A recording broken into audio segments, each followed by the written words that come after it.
नमस्कार शेतकरी मित्रांनो, हे पहा, हे आहे माडाचे बन. यामध्ये सुद्धा जीवामृत वगैरे वापरतात नारळांना. आणि मी पण ह्या माडाच्या जंगलात आता पहिल्यांदाच आलो आहे गणपतीपुळेला स्टे म्हणून. आणि हे पहा, यांची नारळाची झाडं उंच उंच वाढलेली. हे यांचं रिसॉर्ट एकदम प्रशस्त. आणि या नारळाच्या झाडांना हे सगळीकडे जीवामृत वापरतात. ड्रिंकिंग करतात त्या झाडांना. ते नारळाला सुद्धा जीवामृत टाकतात. आणि हे दिसतंय अननस, याला सुद्धा जीवामृत टाकतात आणि स्प्रे सुद्धा घेतात. त्यामुळे यांचे अननस नैसर्गिकरित्या किती खूप छान आले आहेत ते पहा. सकाळ सकाळ सूर्याचे दर्शन झाले आणि तेथील नारळाच्या बनातील आवार पाहून, तेथील घसरगुंडी, लहान मुलांना खेळायला ज्या जागा ठेवल्या आहेत किंवा चालायला जो वॉकिंग जो ट्रॅक केला आहे तो खूप सुंदर आहे आणि स्वच्छ आहे. तेथील किचनसुद्धा खूप सुंदर वाटले पाहायला.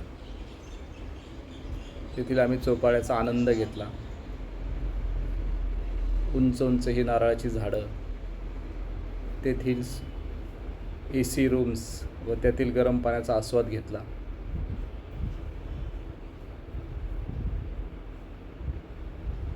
तेथील फुलझाडं, सुपारीची झाडं हे पाहून मन एकदम प्रसन्न झाले.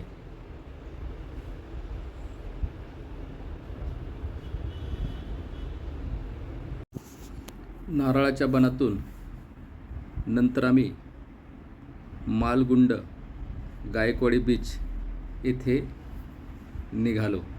ते रिसॉर्टच्या खूपच जवळ आहे. गायकवाडी हो काय, हे मंदिर माडाच्या बनाच्या शेजारी ही खून आहे. आणि नारळाची झाडं म्हणजे ही माडाचं बन आहे.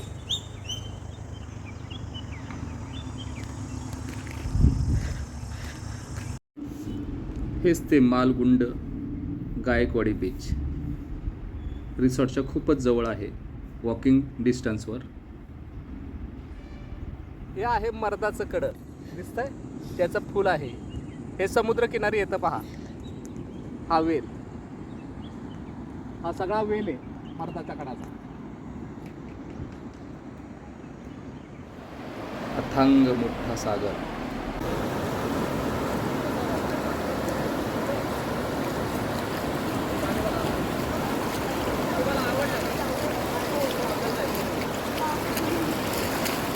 पाण्याचा जो ओढ असतो ना तो तुम्हाला ओढून देतो. हे जिंदगी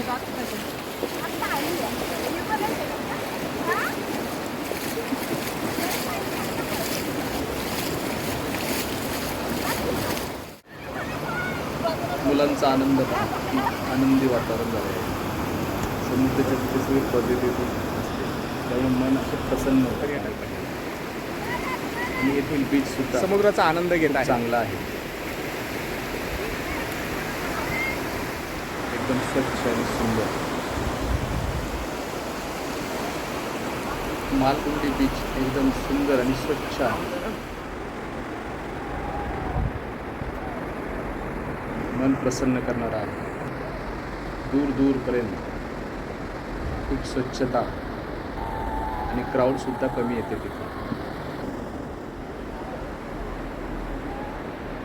त्यामुळं तेथील प्रत्येक क्षणांचा आनंद घेता येतो. तिथली शांतता, तो पाण्याचा खळखळाचा आवाज, हा आनंद आम्ही मनात साठवून परत रिसॉर्टकडे आता निघालो. हे चाललेत बीचवरून पुढच्या माडाच्या प्रवासासाठी. वनात. मात्र आम्हाला खूप अशी भूक लागली होती.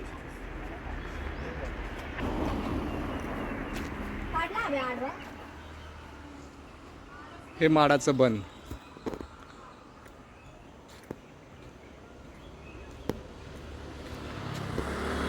समुद्रकिनारी जाऊन आल्यामुळं खूप भूक लागली होती. गावरान गाईच्या तुपातलं उपीट आहे, गीर गाईच्या माडाच्या बनात.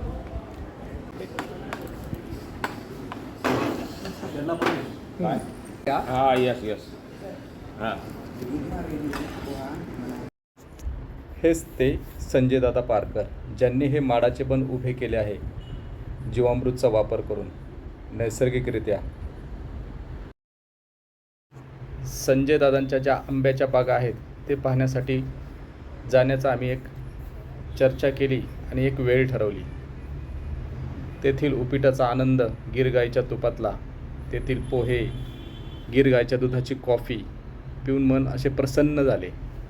आणि त्यानंतर पूर्ण हे याचं पालन करणारे लसूण कसा लावायचा, सगळं. कांदा कसा लावायचा, सगळं. सगळं कोबी म्हणजे कसा आणि लावायचा, नैसर्गिक कोणत्या शेती सीझनला म्हणजे लावायचा, थोड्याफार जीवामृत कसं लोकांनी बनवायचं, पर्सनली लक्ष घालून व्हिडिओज बनवलेले आहेत. पर्सनली हे स्वतः करतात.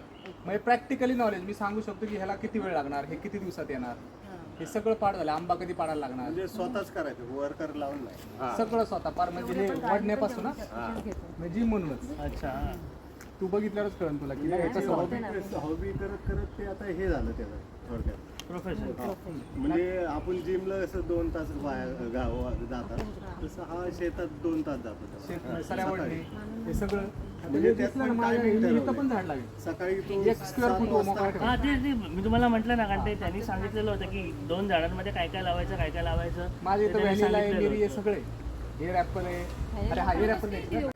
आमच्या नैसर्गिक शेतातील गप्पा संपल्यानंतर आम्ही 5 किलोमीटर अंतरावर गणपतीपुळेचे मंदिर आहे, तिथे आम्ही पुढच्या प्रवासाला निघालो. तुम्हीसुद्धा या माडाच्या बनाचा आनंद घेण्यासाठी एकदा तरी येथे येऊन भेट द्या आणि इथला आनंद घ्या.